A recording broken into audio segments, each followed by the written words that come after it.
Boa noite! Estamos no ar com Conexão Educativa com Sandra Chaves. Obrigada pela sua audiência, obrigada por estar aí conosco. Eu sou Sandra Chaves, mulher, mãe da Joana, educadora por vocação e aprendiz por escolha. Há mais de 40 anos me dedico dediquei a minha vida à educação, acreditando que conhecimento tem poder de transformar vidas, despertar consciência e construir futuros. Esta sou eu. Hoje, à frente do Conexão Educativa da TV Alegria, não sou uma entrevistadora, eu sou uma educadora. E essa educadora que vos fala hoje vai entrevistar uma psicóloga maravilhosa, também uma educadora nata, Thaís Brenner conosco. Seja bem-vinda, boa noite. Boa noite, Sandra, muito obrigada pelo convite. É um prazer e uma honra estar aqui com você. Ela é linda, maravilhosa. Gente, Thaís é psicóloga, ela é professora universitária e ela faz um trabalho incrível com adolescentes e adultos. Vou deixar que ela se apresente melhor. Eu sou psicóloga cognitivo-comportamental, neuropsicóloga e especialista em transtorno do espectro autista em adolescentes e adultos. Atuo com famílias, e na orientação de pais. Hoje, o nosso assunto com Thaís Brenner é tecnologia, telas e desafios da família. Nós estamos vivendo um tempo de profundas transformações. A tecnologia aproxima, conecta, traz possibilidades, mas também apresenta desafios importantes. É sobre isso que vamos conversar nesse bloco, Thaís. Então lá vai, primeira perguntinha. As famílias vivem um grande desafio em relação às telas e à tecnologia. Como você percebe esse cenário dentro das casas e na vida das crianças e adolescentes? A tecnologia, a evolução tecnológica entrou dentro das nossas casas, entrou nas nossas famílias sem um manual de instruções. Então, as famílias passaram a utilizar o telefone celular, o smartphone, entregar tablets, utilizar os computadores, mas muito mais o telefone portátil, a tela portátil. Pegando aqui ainda para mostrar. Para mostrar. O professor é assim, vai mostrando. Bom, e a partir disso, como foi inserida na nossa realidade, não houve um manual. Não tem como a gente voltar atrás na tecnologia, como eu falo nas minhas aulas para os meus alunos, lá no ICG. Olha, a tecnologia evoluiu e nós não vamos voltar a andar a cavalo. O que quer dizer? O carro evoluiu e estamos cada vez mais evoluídos e precisamos nos adaptar, porque isso é para nossa comodidade. Só que quando as telas entraram na realidade das famílias, isso houve um afastamento, E aí é importante a gente não demonizar a utilização das telas e da tecnologia, e sim entender quais são os limites, e usar isso a nosso favor. Como eu falei, o carro, ele tá aí para ficar, e ele vai ficar cada vez melhor, mais tecnológico, mais confortável. Uhum. As telas, a tecnologia, ela vai desenvolver cada vez mais e ela vai cada vez mais estar inserida na nossa realidade. Somos nós que precisamos descobrir os limites da utilização. Thaís falou pra gente do ICG e tem falado dos alunos e das telas. Eu sou aluna, eu sou a diretora do Consciência, do ICG, Instituto da Consciência, e lá nós temos uma pós que é inédita, foi lá que eu conheci a professora Thaís. E essa pós, ela tem refletido sobre isso, sobre o uso das telas, sobre os limites, sobre as possibilidades, sobre as estratégias para a família e para os educadores. E eu sou aluna dessa pós, como eu já disse para você, eu sou uma educadora inquieta. Então, pensando nessa linha de raciocínio, quais são os riscos os riscos emocionais, os riscos comportamentais relacionados ao excesso de telas. Ao excesso de telas ainda vai além, né, daqueles outros riscos da comunicação sem a supervisão parental, né? Isso quer dizer que ele já tem os riscos de estar se comunicando com um predador digital, com um pedófilo, ter acesso a informações, mas além disso, existe o afastamento da família que pode trazer esse distanciamento, irritabilidade, pode gerar também ansiedade, e tudo isso está interligado. Também com o excesso de jogos, ou esses jogos darem acesso a predadores, né, digitais, acesso a informações que são inadequadas, como a gente vê pornografia, né, ou até mesmo violência de maneira geral.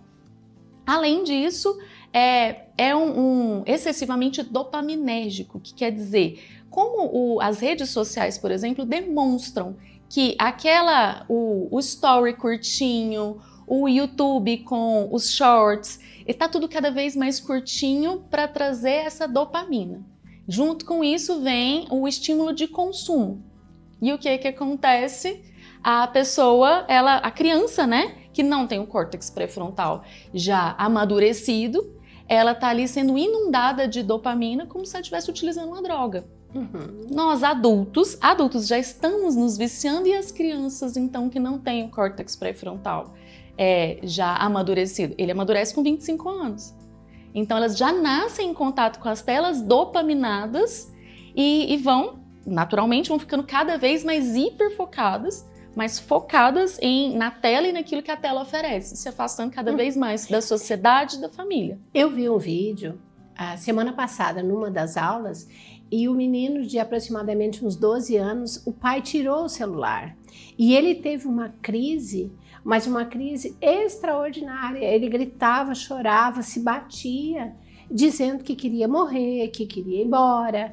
Então isso é um reflexo muito sério, né? Consequência desse tempo exagerado, desse uso sem orientação. É isso mesmo?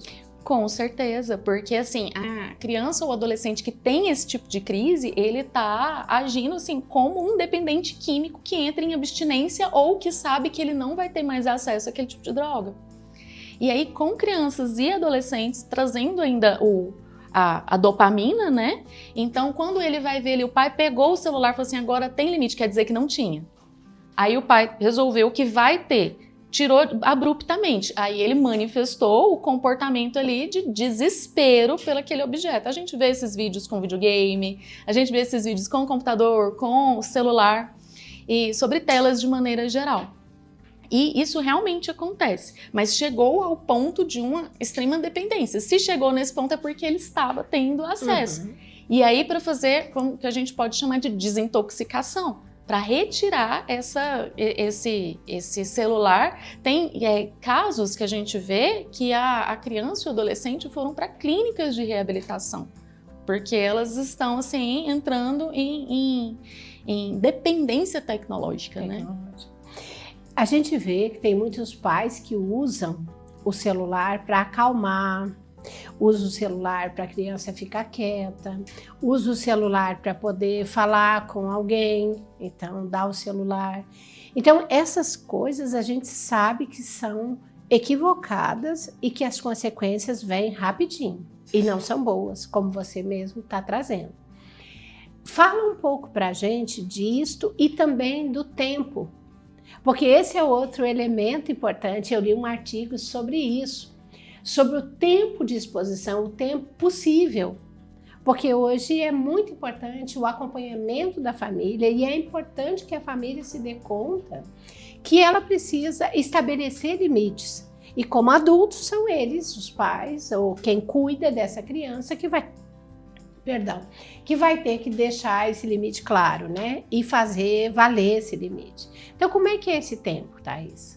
Primeiro, a gente não deve demonizar as telas, não é por aí. Elas estão presentes, elas estão entre nós, é o celular, é o tablet, é a TV, né, a Smart TV, e não é proibido utilizá-las. utilizá-los de maneira geral. Mas o mais importante é estabelecer o tempo de tela. Quanto menor a criança, menos tempo de tela. Conforme ela vai crescendo, vai estabelecendo limites, e é interessante também com as crianças fazer negociações com ela. Porque naturalmente ela vai querer ficar ali na tela porque é dopaminérgico, traz prazer.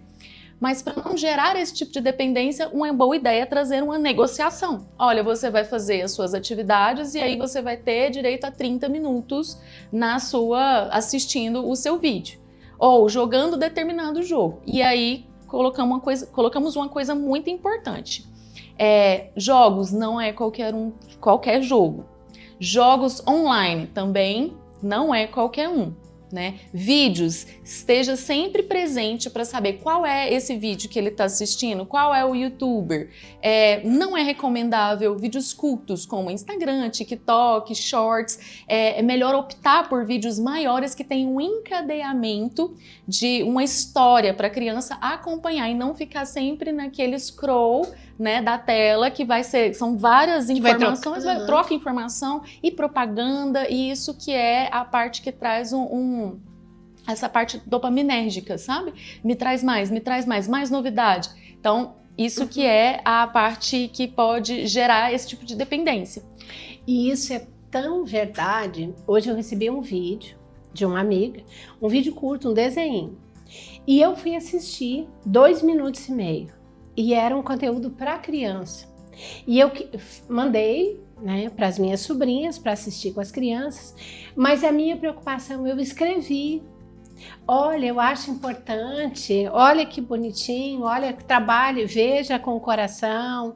Tipo assim, eu preparei, porque eu pensei, 2,5 minutos, será que vai ouvir? Porque todo mundo quer 30 segundos, 1 minuto. O Instagram nos incentiva a 1,5 minutos para entregar. Então, cada vez mais, a gente está sendo bombardeado de muita informação e pouco conhecimento. E treinado para ficar cada vez mais curto. Quando o Twitter veio, são 3 linhas. Aí que começou, as pessoas não querem ler mais do que 3 linhas, não querem assistir mais do que 30 segundos. Né? Então, a gente até questiona, será que uma pessoa vai assistir um vídeo de 2 minutos? 2 minutos. Quando aí eu vou colocar na minha aula o vídeo, eu fico pensando, às vezes eu penso assim, vou colocar um vídeo de 5 minutos. Aí eu fico pensando, será que eles vão realmente prestar atenção no vídeo? E aí eu opto por vídeos menores. Porque nós adultos também estamos treinados para ficar com essa atenção mais seletiva, né? E menor, né, para focar em coisas menores. Nós estamos treinados ali, ó, rodando, girando a tela, scrollando a tela o tempo inteiro, né? Então, quando é que esta tecnologia deixa de ser saudável? Quando é que ela passa a ser um risco? Você tem um filho, ele tem quantos anos? 7. Quando é que essa tecnologia passa a ser um risco? Olha, trouxe o Raul, o vice-presidente da minha vida. E aí, ele gosta muito, ele quer muito. E aí a gente vê na prática como é que é essa dopamina barata, sabe? Como ele fica focado, como ele deseja cada vez mais. O jogo, por exemplo, né? Aí eu já selecionei quais os jogos que ele vai jogar. Até fala assim, mas você escolheu um jogo monótono para ele. Eu falei assim, é porque esse jogo ele é para estimular a criatividade, estimular a interpretação, estimular números. Não é para prender a atenção dele. E o vídeo, eu falo para ele, pode assistir o YouTube, mas eu escolho quais YouTubers. Não é qualquer YouTuber, não é qualquer coisa. Instagram, completamente proibido, porque não tem filtro. Shorts do YouTube, de jeito nenhum. E quando você acha que é risco, Thaís? Porque o teu filho tá bem cuidado e você tem feito um acompanhamento e ele tem limites. Isso é muito importante na educação de um filho. Não só pensando as mídias, pensando as tecnologias, mas pensando a educação como um todo. Nós temos limites. Se nós temos e nós aprendemos a ter limite, nós aprendemos quando fomos crianças, né? Senão a gente estaria birra hoje. Mas então, quando é que você vê que isso é perigo? Porque você atende, né? Sim. Você atende adolescentes e você atende adultos que estão vivendo isso. Traz pra gente um pouco alguma coisa que a gente pode se ver nesse contexto? O risco fica na falta de supervisão pelas duas razões, pela dependência, né, tecnológica e também pelo acesso a informações, acesso a conteúdos que não são adequados para determinadas faixas etárias. Então, a falta de supervisão que traz a liberdade de acesso, porque a internet é terra sem lei. E se não tiver limite, controles parentais e até mesmo o controle físico dos pais falando, olha, não pode, porque além do controle parental do celular, do tablet, né, que já tem aplicativos que fazem esse controle parental, precisa estar ali junto falando, o seu tempo é esse, vamos negociar, porque se deixar com a criança e o adolescente, como a gente estava falando, o córtex pré-frontal, ele é responsável pelos impulsos. É o que lá na psicanálise chamaria-se de o princípio do prazer. Ele quer só o prazer, né? Eu não sou psicanalista, sou comportamentalista, mas fica fácil para as pessoas compreenderem. Então, a criança está ali nesse desejo do prazer, eu quero satisfazer a minha vontade, então eu vou querer jogar meu jogo, eu vou querer assistir TV, como a gente era quando a gente era criança e queria ver o desenho, só que agora o desenho evoluiu. E aí o desenho é uma terra sem lei, a internet tem de tudo, isso é a internet aberta, que é acessível para todos. E aí o risco está nisso, tem sempre materiais novos para serem consumidos, só que materiais que não são adequados, né? E assim, excessivamente, até que a pessoa nunca mais vai dormir, se ela quiser. Se ela quiser. E nós que já somos adultos, né? Vou engatar duas questões aí para você seguir. Como é que a família faz para desenvolver relações mais equilibradas? E a outra, que eu já vou colocar junto, é qual é a importância da escuta. Lembrando que quando a gente fala em família, hoje a gente compreende que é o pai, que é a mãe, que é só o pai, que é só a mãe, que é a avó, é quem cuida. Família é quem cuida, né? Então, qual a importância da escuta para que essas relações sejam melhores? A escuta, ela precisa ser genuína. Às vezes, nós respondemos tão automaticamente, sem saber, sem prestar atenção no conteúdo daquilo que está sendo transmitido. Então, estamos ocupados no dia a dia, quando a gente fala de família, né? Estamos ocupados com coisas, eu estou limpando a casa, eu estou fazendo uma coisa que eu queria, e aí chega a criança e pede alguma coisa, posso ver, posso mexer, posso isso, posso aquilo, e aí não tem uma escuta genuína, né? Então, a escuta genuína é um treinamento. Você vai se colocar à disposição para escutar aquilo que aquela pessoa está trazendo para você. Então, vou focar a minha atenção completamente naquilo que você está me falando. É uma escuta genuína e é um treino. E principalmente quando a gente fala dos nossos pais, dos nossos filhos, né, da nossa família, porque às vezes nós escutamos já pensando em responder e não em conectar, né? Às vezes quando se trata dos filhos, a gente escuta já querendo mandar. Mas a gente não escuta a demanda dele. Ai, mamãe, eu quero assistir porque o Raul, por exemplo, é o Lucas Vasconcelos e ele gosta muito, que é um conteúdo saudável. Assim, então, ok, você vai assistir mais 5 minutos, eu vou colocar o temporizador do meu celular e na hora que tocar, encerrou. Colocado o limite, escutei o que ele queria, ele ganhou o tempo que ele queria, mas encerrado esse momento, vamos fazer o que a gente tinha combinado. Às vezes é tarefa, às vezes é outra atividade. Esse assunto, de fato, tem relevância. O objetivo é te auxiliar do lado de lá, para que você se veja e para que você possa refletir sobre suas ações, refletir sobre o seu fazer, sobre o seu dia a dia. Refletir, porque quem não quer, Thaís, eu fico sempre pensando. Aliás, eu penso muito, gente, vocês estão me conhecendo, eu penso demais, penso, reflito, mudo, busco, estou sempre inquieta. E eu penso assim, qual é a pessoa que não quer ser melhor? Qual é a pessoa que não quer fazer melhor? Qual é a pessoa que não queria um manual para criar os filhos? Todos nós, a resposta é sim para tudo, né? Queremos ser, fazer, queríamos um manual. E aí, nessa experiência, Thaís, já trazendo um pouco de mim, porque eu acabei de dizer que eu não sou entrevistadora, eu sou uma educadora e eu também tenho que contribuir, a gente vê que quando a pessoa da família está muito cansada, ela veio com uma carga muito pesada, ela tem muitas atividades e a gente tem. A nossa relação não é uma relação saudável. O tempo da escuta, a escuta genuína não acontece. E eu demorei muito tempo para entender isso, porque a gente vai aprendendo isso quando a gente vai sentindo isso.